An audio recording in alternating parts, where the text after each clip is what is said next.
Welcome to this week's edition of MIAA 360. Broadcasting from inside the MIAA Network studios, I'm Jason Ketz. Coming up a little bit later on in the show, we profile two former Pitt State Gorilla student athletes and find out what they're up to today. Plus, we preview this weekend's championship action on the soccer pitch. But first, I had a chance to catch up with MIAA's Amber Feldman and Marianne Pahkla to talk about the MIAA's International Student Athlete Week. To announce November 13th through the 17th, the MIAA International Student Athlete Week. Amber, talk a little bit about this initiative and what got this going. Honestly, we really got this idea from Marianne when she was doing her interview for the internship. She made mention that thought we could be doing more for international student athlete recognition, and so we went out and kind of found a week in conjunction with International Education Week and thought it would be a good fit. So now Marianne's kind of took the ball and run with it and brought a bunch of information together, and we hope to profile international student athletes during that week. Now, and Marianne, because this hits home a little bit for you because you were an international student athlete coming from Finland, played both rugby and you were on the track and field teams at Lindenwood. Talk about how much this initiative means to you just because it hits so close to home. I think it's really cool that the international student athletes have a chance to tell their story, because there's a lot of students on campus who don't even realize how hard it is being away from home, trying to be a collegiate student athlete. It's a lot to do, so I think it's also a great recruiting method for kids who are in high schools and all over the world to see that, like, hey, you could do this too. Now, and you mentioned it a little bit, but I know we talked a little bit about this during the first episode when we kind of really highlighted you as the intern, but talk about those challenges that you face when you come from a different country, and not only are you a regular student, but on top of that you're a student athlete and all the rigors that come with being a student athlete. Yeah, like I said, it was a lot to take in, especially when you don't have like your family's immediate help right by you. Sure. So it was really important to connect with people and find resources on campus to benefit you and your process in becoming a stellar student athlete on the field and in the classroom. So it was a lot to take in, but there's great resources available. Now, and Amber, with being the associate commissioner, you deal with the letters of intent that get signed through all the member schools of the MIAA. Talk about the growing numbers that you've seen of the international students' letters of intent that you guys get every single year. Well, honestly, it's really interesting and entertaining for me to when I'm validating those, of seeing where all of our student athletes are coming from, and it really is all over the world. So to be able to recognize that and see that our institutions are represented by such a worldwide representation, it's really interesting for me to observe that, but I think it only makes our communities and campuses that much better for it. Now, and this is the first year of this initiative and of this week. Can you definitely see this as something that you guys will continue here at the MIAA for years to come? Absolutely, and I hope that we only grow it from here. Hopefully our campuses kind of jump on it as well and start to initiate their own events themselves on campus, and not only for student athletes but for their general student body overall. To find out more information about International Student Athlete Week, visit the MIAA.com. For Marianne, for Amber, I'm Jason. We're going to be right back with much more MIAA 360 coming up right after this. The American dream to me as an immigrant means having the opportunities that my parents didn't have. Being the first one in my family to graduate, it meant everything my parents sacrificed for me to get to this point. It was paying off. Estoy muy orgulloso de Michael por haberse graduado de colegio. My path to a college degree would have been completely different had I not had a scholarship. It would just relieved a lot of the financial burden.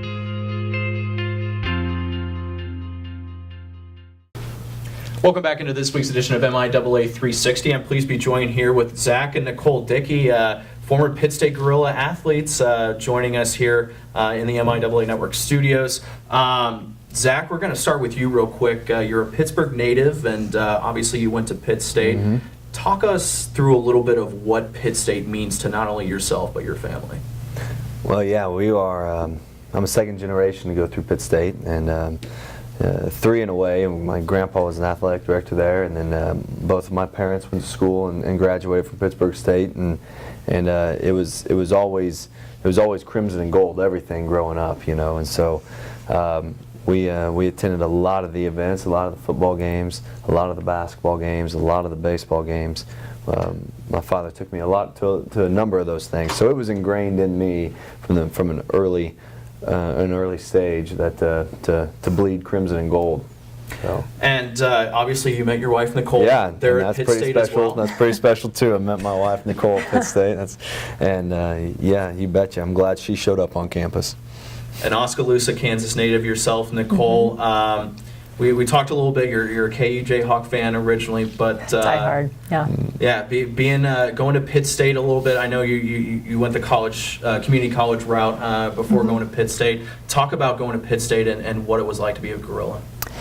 Yeah, I actually signed my letter of intent the next day after I walked onto campus. It just, you know, I had a cousin that was a Gorilla and that, you know, went to college at Pitt State. He was a little bit older than me, but yeah, the campus, when you walk into the town, there's Gorillas everywhere. You know, so much community involvement. You can just tell that people value the student athletes there, and then it just felt like home. So now, and being a volleyball player as you were, you guys were really competitive, and the MIAA especially has been very good in volleyball. Talk a little bit about the competitions that you had with a bunch of the different schools in the MIAA and just how rigorous it is. Yeah, we always say that it's anybody's game when you step out on the court. Anybody can beat anybody in our conference, which is something really special. You go to other schools and they always have a monopoly. You know, there's one team that always wins, but in the MIAA it's fun because you can't count anyone out. So, you know, you walk on, a team beat you in 3 sets that came before, and you come back the next week and take them to 5. So, you know, it's just one of those that it's such a competition every time. And it's kind of mirrored image of what it is in football. Obviously, the MIAA is widely known as the best Division II football conference in the nation, and you know, certainly Pitt State's a good name to reference anytime you talk about MIAA football. Yeah. Oh yeah. Yeah. Well, I'm biased, but you betcha. And you know, it's kind of amazing when you just recently, like what's going on with this last weekend with Northwest to Pitt State, and you know, I think Northwest record since 2011 I heard is 89 or 84-9, and 4 of those 9 losses have been to Pittsburgh State, and it's amazing to have that rivalry and to have both of those teams in this conference, and to know that, you know, there have been a number of teams that have beaten Pittsburgh State as well, and so I mean both you know, Northwest and Pitt State are very competitive, but my point is there are a lot of very competitive teams in this conference, apparently, and so if you don't come with your A game every game, especially being in a season now or in a situation now where you have no exhibition games, it's all conference games, and so every week, this season definitely has proven that every week is important for every one of these teams. Now, and as a member of the football team, you were the quarterback of the 2011 National Championship team. Talk about that run you guys had and just how special it is to win a national championship. Well, yeah, we were. I arrived on campus in 2009, and we ended up going 500 that year, and then we went 500 in 2010 too, which was really tough. It was to be in a town like Pittsburgh and to be associated with a team, a very successful team like Pittsburgh State, and to go 500 2 years in a row. So I think that in 2011 we felt very solid about our team chemistry. We really, some of the older guys on the team and key members, so to speak, of the team really, we made a conscious effort that spring before to really, anytime we got together, anytime we did anything, it wasn't going to be just this group over here getting together and this group over here getting together. It was going to be at one or two houses, and the entire team was supposed to be there. You know, if it was a Thursday night, you know, grilling out, we tried to get everyone there, and so we really worked on that team chemistry, and I think it helped us because we were kind of considered the we were picked 5th in the conference to the start of the year, and we felt like that was something that it was only up to us to change the opinions of others, and so we took it personally, and we had a few really special players and some very strong team chemistry, and that propelled us all season. Now, and obviously you were a student athlete as well, but just being kind of part of the student body at that point and seeing that national championship team, how exciting was it on campus during that time? Oh my gosh, it was electric. I mean, just everybody was excited. Everybody had bought in. You were planning. The minute they won the Delta State game, we were on our phones on the field, celebrating, getting hotel rooms in Alabama. In Alabama, yeah. It would have been a little bit better now that the D2 national championship is right here in our backyard. Yeah, wouldn't that have been awesome. convenient? Yeah, I actually had an uncle that played at Northern Alabama, so that was kind of fun that I had known about the history of it before we went down. But yeah, there's quite a few pictures of me with a giant red foam finger on the first row hanging out over the railing yelling for Zac. So. Yeah. And you didn't even know it at the time, right? No. She kind of had an idea. I think I kind of had an idea. We really, it started, our relationship started kind of blossoming, so to speak, I guess, at that point in time. I mean, we really didn't start dating officially till a few months later, but she finally went to dinner with me, a few months after that. But you won on the field and then you won in the stands as well, right? Yeah. Again, we're pleased to be joined with Zac and Nicole Dickey, former Pittsburgh State Gorilla athletes. Nicole, we're going to start with you. You were a biology major at Pitt State, a 3.39 GPA, and then you also told me that you were a double minor as well. Mm-hmm. Being a student athlete, you always have to have time management is the biggest word that I hear from everybody that I encounter with. Talk about the rigorous, not only volleyball practices that you had, but also just academics in the classroom as well. Yeah, I had the ability to play for a coach that knew that the reason that we were in college was to get a degree. And volleyball was really secondary, even though he made us watch enough film that you didn't feel like it was secondary. But, so he was very hard on us. We had a lot of time together, either in the library as a group or in our study hall room on campus. But he just pushed us that way. We got scholarship money because we were good students as well. So I think it made our parents very happy that that they did that. But it was really a group effort. I think we had the top GPA our senior year in the whole MIAA as a volleyball team. So that was one of those things we really wanted to get done, a goal that was set for us. So.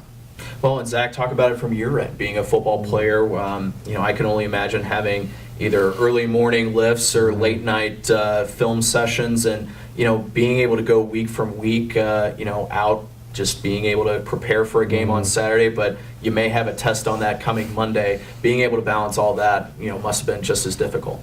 Oh, sure, yeah. I mean, there's, it's not an easy venture for any student athlete to take on college. Some of them are even. I had a number of buddies on the team that, believe it or not, worked 40-hour work weeks, went to school, and played football. That's incredible. I mean, it really is. It really is incredible. And of course, all those guys are doing wonderful now, and because they're dedicated to they had a tremendous work ethic. But I don't know that I would have been able to do that in college. And yeah, it's definitely a struggle. It's definitely trying, but the real world, it does prepare you for the real world, because it's a place out there, of course, that everyone knows. Once you get there and you see it, you're glad that you had those struggles in college. Had to balance a number of different tasks, if you will, throughout the week, and have a number of different types of goals. You had short-term goals, you had mid-range goals, and long-term goals, in college, and then all of a sudden it's done. And you're like, whoa, a little bit of an identity crisis, maybe a little bit, but once you realize you're not putting on a uniform, or your uniform changes a little bit, you're in a completely different role, but you're still trying to balance a number of tasks, and pursue short, mid, and long range goals. You know, and it's kind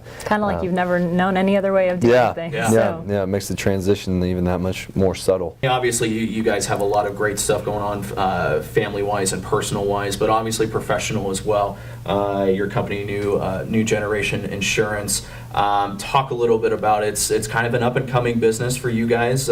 You guys just launched, and you know, just talk about how excited you guys to get this new venture going. Yeah, heck, you know, I didn't grow up thinking, you know, I didn't wake up one day in second grade and think I was going to be an insurance agent. Sure. You know, but man, I've grown to really like the industry. I got started back in 2014, January of 2014. Was recruited into the industry kind of blind. I wasn't sure what a deductible meant, you know, at that time, and so I had a lot of learning to do. And luckily, I had a good mentor, and in Ryan Insurance was where I started. And Ray Ryan was good to me and helped me learn the business. And I got recruited into another firm, and then had an opportunity to get out on my own. And my sister, Hillary Dickey at the time, who was also a Pitt State graduate, and she ran track there, she was dating a guy and engaged to a person named Brandon Green. Brandon is from Southeast Kansas, like us, and he's also in insurance with a different company, and was doing very well for Federated, was the company he was working for. And so once they were engaged, it made sense for us to kind of look at, you know, we should join forces on this deal, you know, and so we had to.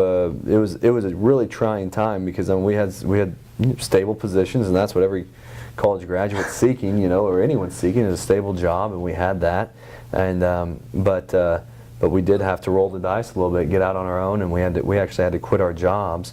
We quit our jobs March 1 of 2017, and we had to quit our jobs before we could begin any preparations for a new agency, or else we would infringe upon our employment contracts. So once that happened, you know, it took about 45 days for us to really get our business plan in place, because we weren't allowed to bring any of our customers with us because of our non-competes, and so with it being a volume-based industry, we were going to have to bring something to the table. So really, all we could bring to the table was the promise of our work ethic, or the promise that we could represent, you know, different carriers, and there are a number of carriers in the industry, but you know, various carriers.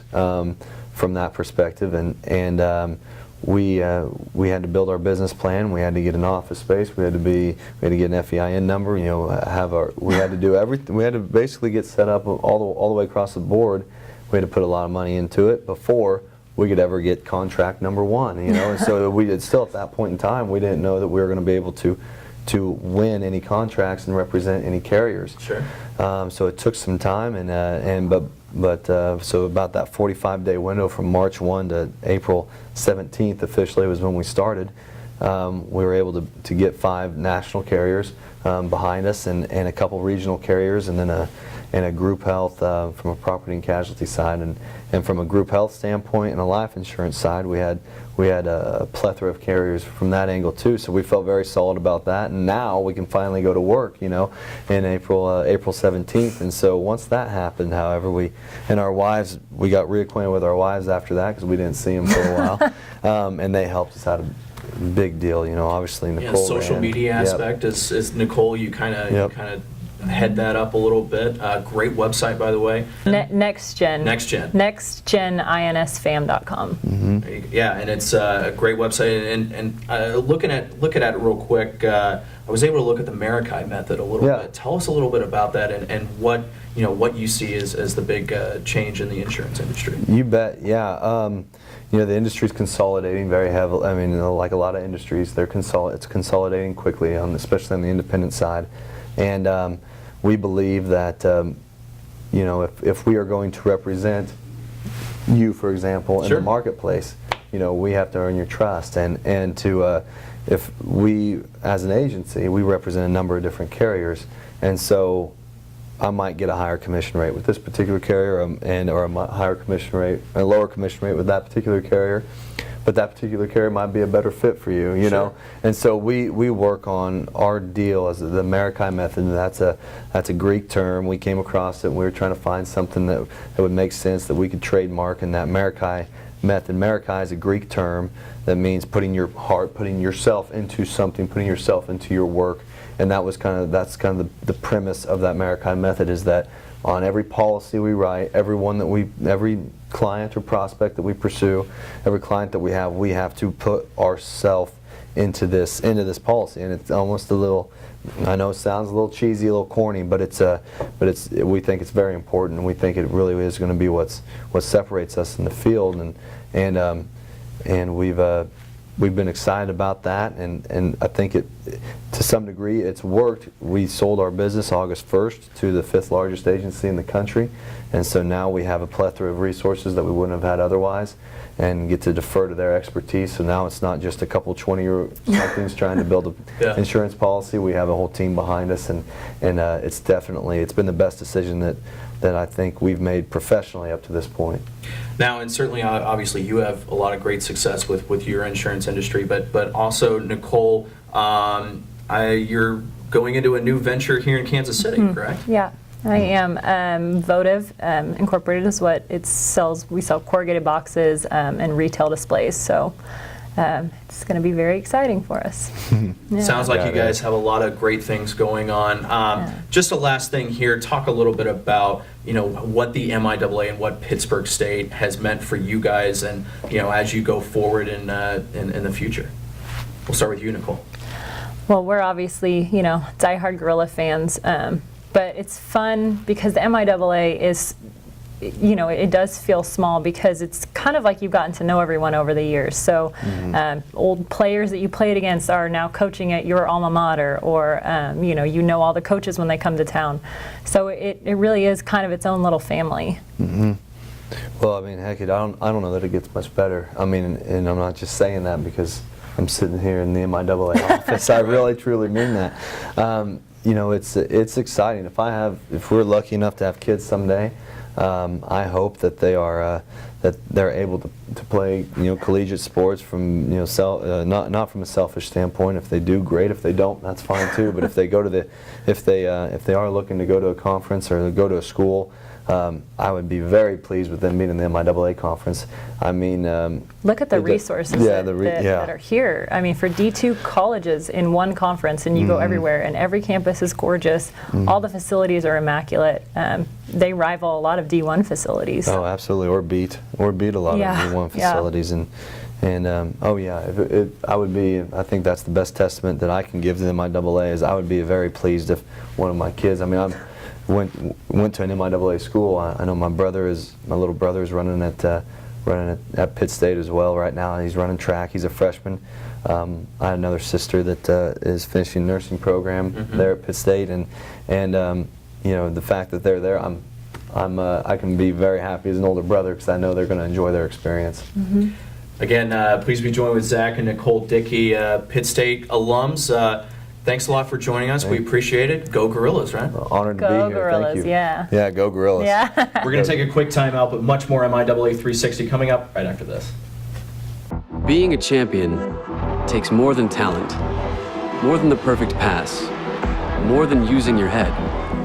Being a champion takes the spirit to always push harder, the ability to overcome any hurdle, and the fire to be the best. Welcome to Division II, where the pursuit is yours to create. And the question isn't, can you do it? It's, will you? Welcome back to MIAA 360. The MIAA Conference will hold its second conference tournament championship of the fall season this weekend with women's soccer. Before we preview the semifinal matchups, let's see how they got there in the quarterfinals. The top seed and #1 ranked team in the country, the Central Missouri Jennies, hosted the 8th-seeded Emporia State Hornets. Redshirt senior Abby Rhodes led the offense early and often, scoring her first of 3 goals in the game in the 3rd minute, as the Jennies cruised to the semifinals with a 4-0 win. With the win, Jennies keeper Anna Dilks recorded her 60th career shutout, which is a new NCAA Division II record.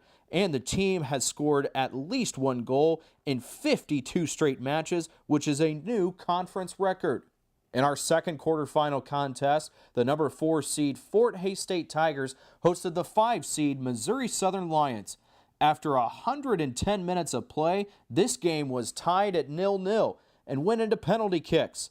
With the penalty kick score tied at 10 apiece in the 14th round, Tigers sophomore Kylie Thompson nets the ball past the keeper to punch their ticket to the semifinals for the second straight season, needing penalty kicks. In our third quarterfinal, we head to St. Joe as the number 2 seed Missouri Western Griffins hosted the 7 seed Central Oklahoma Broncos.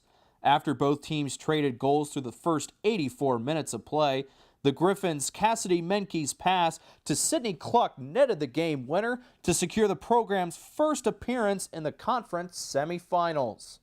And in our last quarterfinal matchup was between the 3-seeded Northeastern State Riverhawks and the 6-seeded Ichabods of Washburn. After the first half of play, the game was scoreless, but in the 51st minute, Ichabod forward Paige Swanson found the back of the net from inside the box that proved to be the game winner as Washburn goes on the road and upsets Northeastern State at home by a final of 1-0. Let's take a quick look at the semifinal matchups taking place later on today in Warrensburg, as the host school UCM will take on Fort Hays State at 4 p.m. And in the second game of the doubleheader, Missouri Western will take on Washburn at 7 p.m. Don't miss a minute of this weekend's soccer action, as both the semifinal matchups and the championship on Sunday will be live streamed online. For more information, visit themiaa.com. Well, it looks like that's about all the time we have for this week's edition of MIAA 360. From all of us here at the MIAA Network, I'm Jason Ketz. And until next time, bring your A game.